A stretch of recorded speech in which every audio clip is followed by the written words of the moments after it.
Hi everyone, some of you already know that my basement flooded.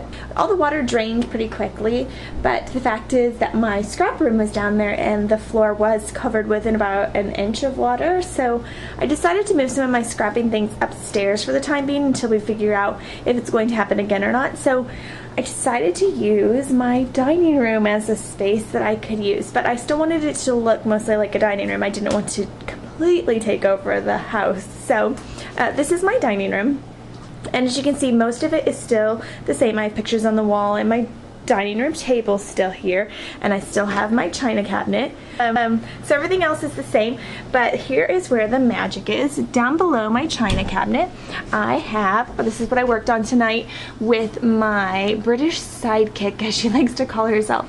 So on the top shelf, there are my stamps and my extra stamp pads that are like my glue stamp pads, my Versamarks, more stamps, embellishment case, my crocodile, all of my ink pads and pens, well, most of them, and then all of my distress inks up on top. Okay, so that's in that cabinet, and then under here we have books, all of my embossing powders, my 8x8 stacks, my small stacks, like this size, okay, and then we have all of my DCWV paper, and since I wasn't going to be able to see it before, I had them in FedEx boxes, and I could see all of the designs, but since I couldn't do that because they wouldn't fit in here, I just wrote on the glue part what they were, so I didn't have to pull them out every time to see what they were. So those are my DCWVs, and these are other ones.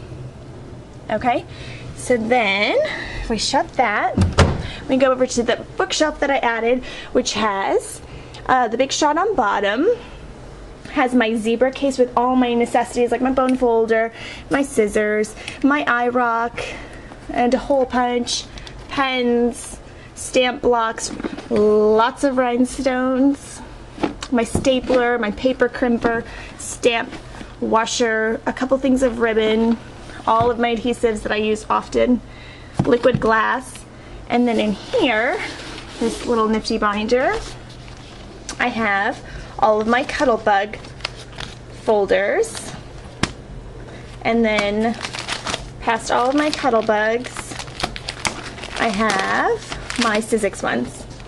Okay, and then on the top shelf, I have my Gypsy and the cards that I have made already. And then here are all of my card forms, which I think I need something a little different to put my card forms in, but for now that's gonna work. So, and then on top is my expression. So there's that, and then the mats are kind of tucked behind so they're not in the way. And then this little tote has all of my paper scraps in it. Okay, and last but not least, sorry, I didn't want to forget this, is in my closet. As soon as you walk into my front door, I hung my punches. So yeah, see, there's a couple empty slots at the bottom. I can go shopping. Okay, the rest of the stuff, guys, like all of my colored regular colored paper and all of my glitters and whatnot, stickers and all those embellishments and all my other big stamp blocks, they're all downstairs in the basement still, but they're just lifted up. So, and all my albums. This is just the important stuff that I needed up here. So that's it. Thanks for watching.